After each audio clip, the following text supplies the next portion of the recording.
คนที่มันลอยเห็นลูกอยู่ที่ต่อหรอตรงนี้นึงนี่ตรงนี้นึงนี่เป็นใช่ลอย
จบนี่ไม่จบ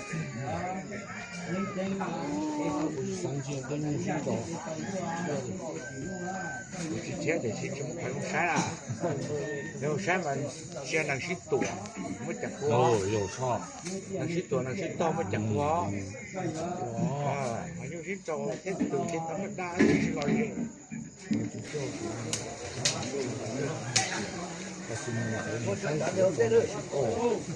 我用山川的往后我们年龄好我走的了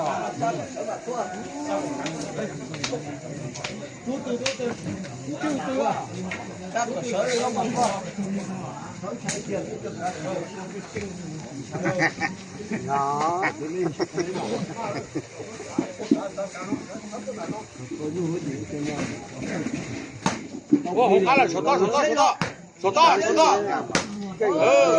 long题一天梯 long题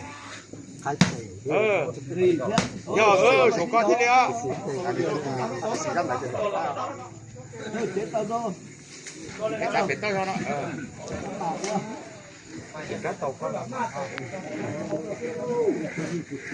ก็กันที่โตก็จั่วเขาอ่ะเราได้ก็ที่โตแล้วเกียร์อยู่ห้องนึงแล้วไอ้เสียงไม่ใช่เสียงไอ้ย่า